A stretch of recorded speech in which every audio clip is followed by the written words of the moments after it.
What's going on, guys? Aaron from Top Tier Gaming here, coming at you today with my first place Paleozoic Tearlament deck profile. Yesterday I was able to take first place at the Little Rock Regional. So yeah, I'm just going to be showing the profile, and I'm going to show my rounds on the screen now so you can see sort of what I played against and like some of the statistics. I'm going to go over that briefly because it's actually my favorite part of a regional report is like the rounds and what they played and how the event went for them. So yeah, just some stats on screen. My rounds were, I only played really one type of thing, it felt like. So I played 2 Dragon Link, round 1 and 2, which might seem weird, like 2 Dragon Link in a row, but you gotta remember I'm on Tearlaments, so those matchups were very scary because there's just a plethora of Visteals. And then besides those 2 Dragon Links, it was just like Snake Eye and 1 Tenpai. Now one cool thing is even though there was a bunch of Snake Eye, there was a bunch of different flavors of Snake Eye that I was playing against. Like I had people on Pure, I had people on Cash, and then even some of the Pure builds were playing it a little different. Like I had one person who was playing Puzzle Amino to make Snake Eye Ash level 3, and then he used Jet Synchron to make Herald of Arclight,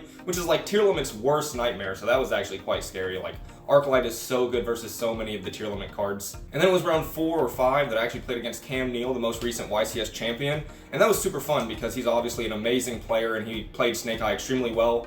I definitely had some above average Tearlament luck that game, which was really good, thanks to specifically one card I'm going to talk about in the list that isn't a very popular card, but it was absolutely bonkers that game, so yeah, I'll be talking about that in the profile.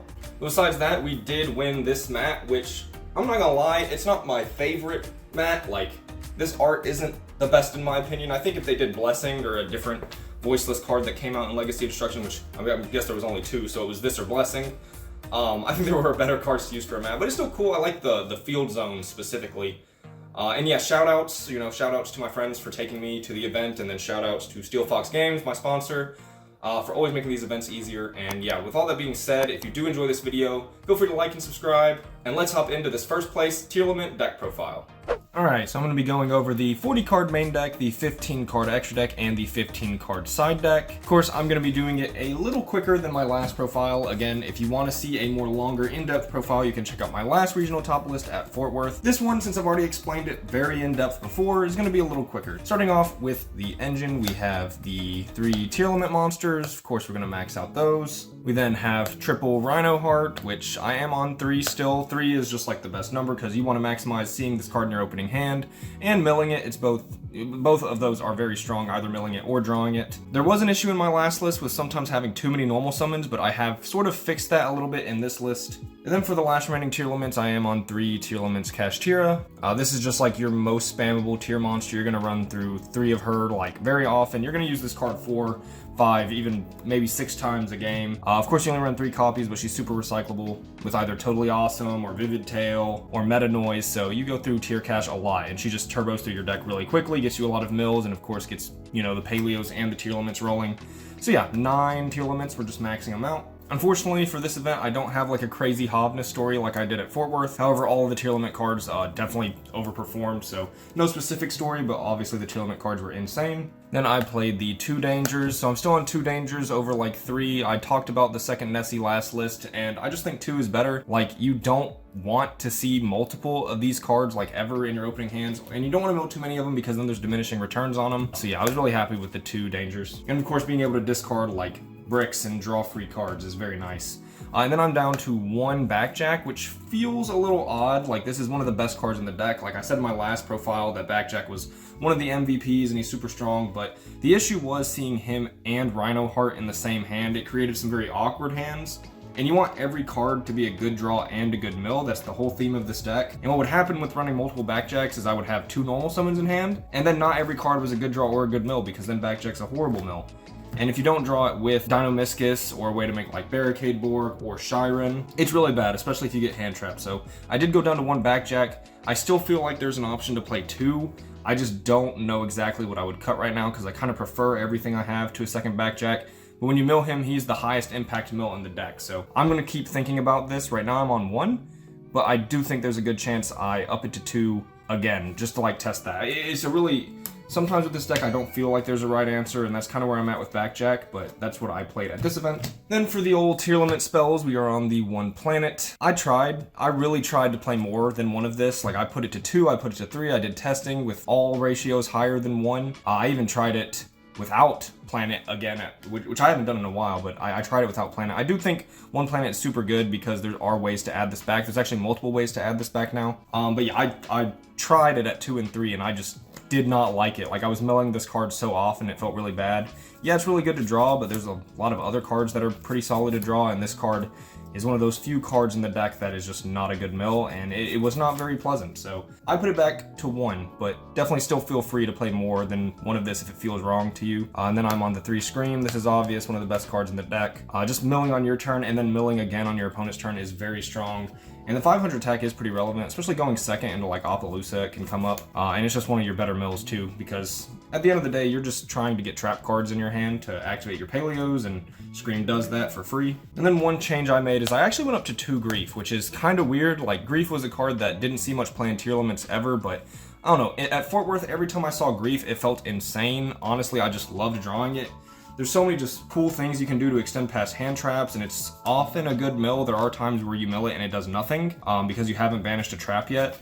But you're always trying to banish a trap with Tear Cache, so in case you mill Grief, you just get an additional trap to hand, which again is super good for your Paleos. Now, one thing to keep in mind with Grief is that it's one of those weird Tearlament traps, unlike Scream, where you can only use one of its effects per turn. So you do have to keep in mind, if you activate this card from your hand and then you mill it later, you cannot use the effect to add back. So you do have to keep that in mind. I like this card at 2. I was often siding one out going second still, even though it's pretty good going second because you just had other stuff you want to side in. But this was a change I made, and I think I like it. I think seeing 2 Grief is a little weird, but there were just so many hands where this card was insane. So, yep, I'm running 6 spells. Then Tearlament traps, we are still on the 3 Soliek and the 1 Meta Noise. This didn't change. This is pretty much, I think, how I'm just always going to play it.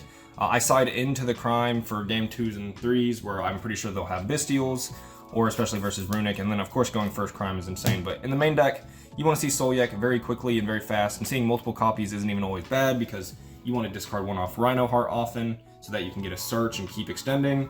And of course, just flipping multiple Soliek is more opportunities to summon Paleos, and that's really nice.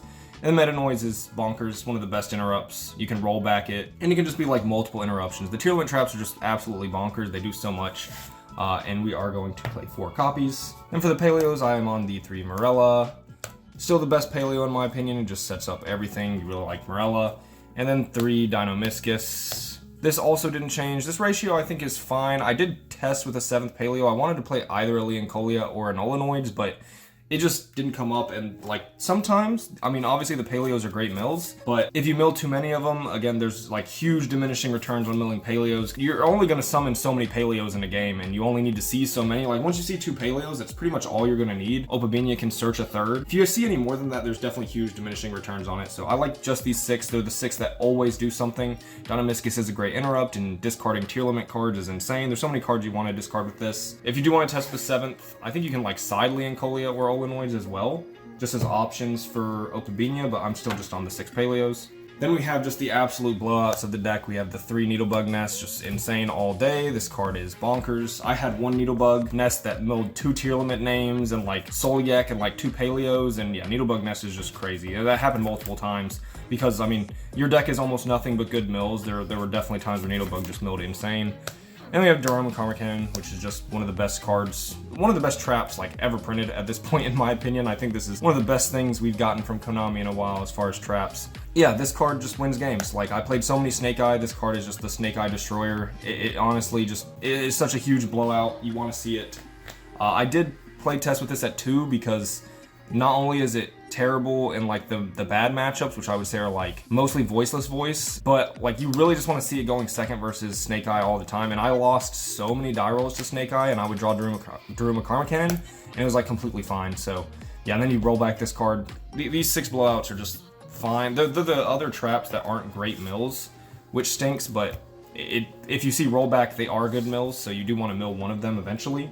Alright, then the new card of the deck, and this is something I've tested around with in 2022 at my Middenhall second place list, and I went back on it, and I am so glad I did. I have so many good things to say about this card, so I'm going to spend a little bit longer explaining this one. It's the 1 Laundry Trap, so if you don't know what this card does, which I don't expect many people to know what it does, once per chain, if a monster is normal or special summoned to your field, except during the damage step, you can send the top card of your deck to the graveyard. So this is like the main effect if you draw it. It essentially becomes Needlebug Nest. My round 5 versus Cam Neal, I think this card milled like 10 plus cards by itself. Like on his turn, it milled 4 or 5, and then on my turn when I started playing, it just milled 4 or 5 more. Bare minimum, I might have milled more than 10 with this card, and its ceiling is just absurd, and I was very, very fortunate in that game. I had this card mill Havnus and then use its effect, and then on that summon, it milled Tear Cash, which milled 2, and that milled Merly, and I used its effect. And then on that summon, it milled Rhino Heart, and I discarded Soulyak, special to Rhino Heart, Chainlink 1, Chainlink 2. So it just like snowballs very quick. You summon a Paleo, you mill again. On your turn, obviously you are milling for every summon you do, and you're chain blocking constantly. So it's like always chain blocking your stuff, always milling more cards. The mills just feel very, very solid. And that makes drawing this card in some hands insane. There are hands you draw it and it doesn't like initially do anything right. Like it's not Needlebug Nest where you just mill 5. And this card plays into Ogre a little bit, but it doesn't play into Ash like Needlebug Nest, so there are some pros and cons there. And then when this card is milled, which is another great thing about it compared to Needlebug Nest, is that it has a graveyard effect. It's a very niche graveyard effect because it doesn't always do something immediately, but you play the long game, so it's kind of fine. When this card is sent from your deck to graveyard by a card effect, you can target a card that was sent to your graveyard this turn and add it to your hand. That can be any card, so it can be Planet, Grief, you know, literally anything. And you do have to be careful because you're not allowed to use that card until the end of your next turn, which means if you mill this card on your turn, you essentially have 2 turns you can't use the card. If you mill this on your opponent's turn, which you do a lot of milling, you can like mill this card in a Needlebug Nest, add back the Needlebug Nest, and then you can set it on your turn and it will be activatable on your opponent's turn, which is really solid. But even if you mill it on your turn, this card has a lot of application. You can add like a Grief that was milled and did nothing. And at bare minimum, like if you mill a Rhino Heart, then you have a free send for Rhino Heart. And it can also add back Dino-Miscus mills, but again, this thing can add back Planet for a later turn where you can activate it. Again, you usually play the long game. The games go longer than like your average turn 2, turn 3, the game's over. So yeah, I mean, you do have to be careful as well when you add back with this card that you can't use like other copies of that card either, right? So you don't want to add back Needlebug Nest. If you have a Needlebug Nest face down, you really want to use.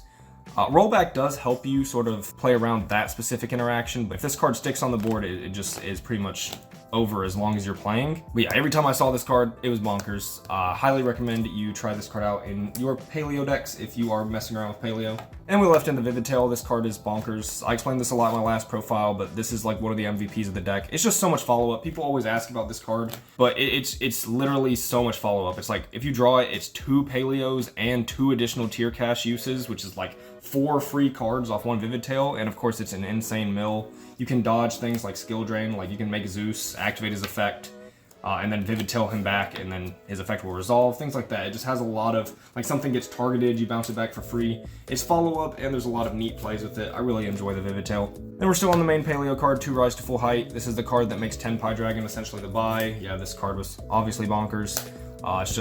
It's the Paleo card, right? Like Rise to Full Height is insane. So unless you're getting de-shifted by 10 Pie, it's almost impossible to lose to that deck.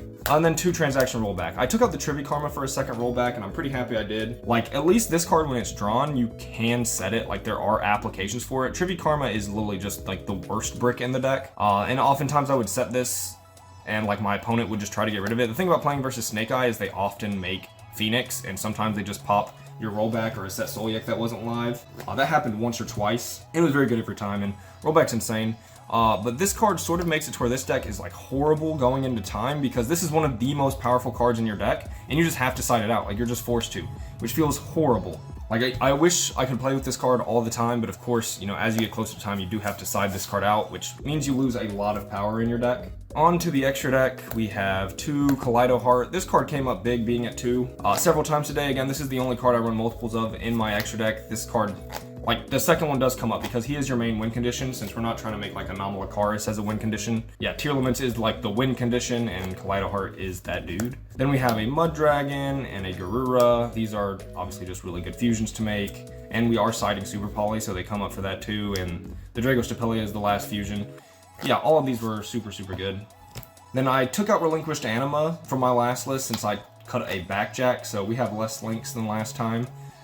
We have the Sprite Sprint, which is like mandatory for dumping Merrily. Just a very strong card. We have the IP Masquerena that goes into the SP Little Knight. Yeah, this comes up quite a bit. In fact, most of the times my end board is just an IP, unless I'm just leaving the Tearlaments on field. And a Barricade board. This is mostly for getting transaction rollback out of your hand, or maybe a backjack, or even something like a scatter shot if you draw it post game 1. And to link 2, you can just climb into like SP with or sprint with. It comes up a bit, can add back Planet or Scream from your graveyard, which is also relevant. It's a pretty good card. I didn't make it a single time all event, which is rare because I did make it once or twice at Fort Worth. I think it's still worth playing, but maybe there's an option to not play it, but then you're going to draw the hands with rollback that are really bad, so yeah, I think it's still worth playing the Borg. Then we have Opabinia and the Totally Awesome. In this deck, you're not going for Opabinia all that often. Like, you do go for it. Like, I summoned Opabinia maybe 4 times, but Toad is the one you're going through multiple times a game. You make this, you tribute it and negate something, you add back Tear Cash, you then make Kaleido Heart using the Totally Awesome, and then you can make Totally Awesome again later. And then you can Bahamut Shark this guy out. Like, Toad is very abusable in this deck, and he has really good targets to add back, which is very nice. Yeah, I make a lot of Toad. And he also is your best way to make Zeus, which was an inclusion in this version of the deck.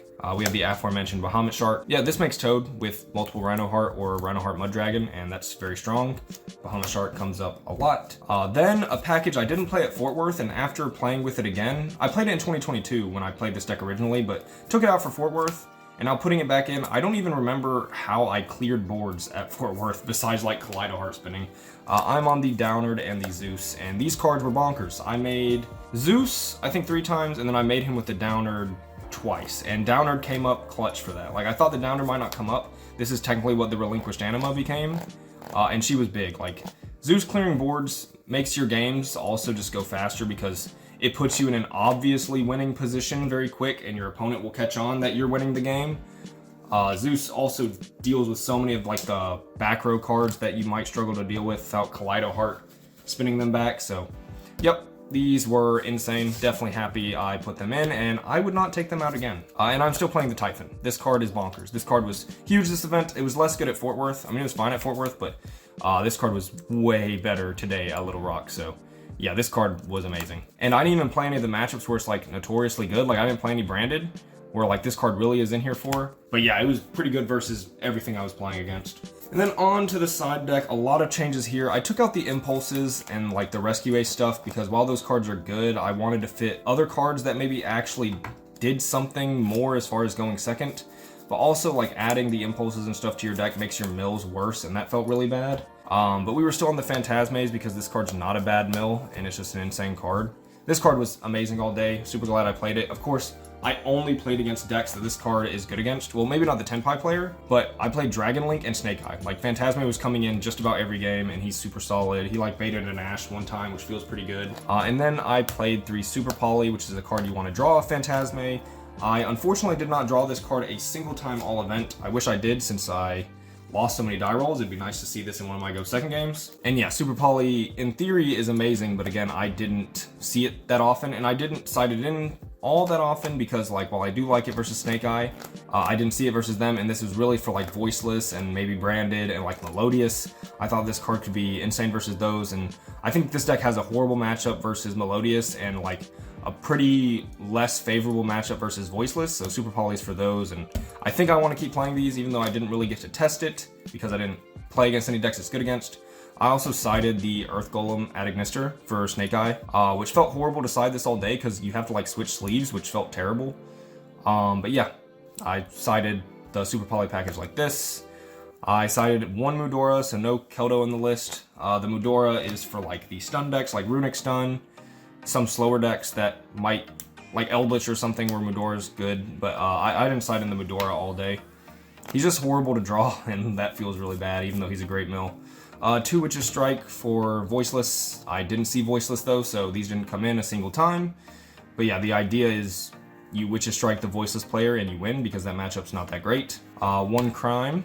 This comes in a lot because your opponent's siding in Bestials, so you want this to sort of add back Shiren or Merly or whatever gets banished because you want to keep your Tearlaments going. Also, if you play against Runic, this card comes in instantly because not only is it good versus Runic, but you might have your Tearlaments banished and then Crime's insane. And then I played the triple Dogwood and the Scatter Shot, so same as Fort Worth. Yeah, these cards were solid as always. One game I had Phantasme draw Dogwood, which was pretty good. And I hit a new record for Dogwood, which got me to 41,000 life points. That's the highest I've ever been off this card. And yeah, these cards are pretty strong.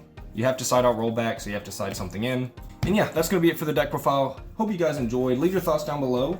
What you think of the changes to the list if you watched the original profile. How are you playing Paleo or Tier if you're playing it this format? Of course, there's like 2 different ways to play it. You can play Paleo Tier, or you can play like the Soldier Dragons version, like the 60 card Paleo deck. I think that deck's pretty funny. But yeah, I hope you guys enjoyed. If you did, leave a like, subscribe. This has been Aaron from Top Tier Gaming. Bye, YouTube.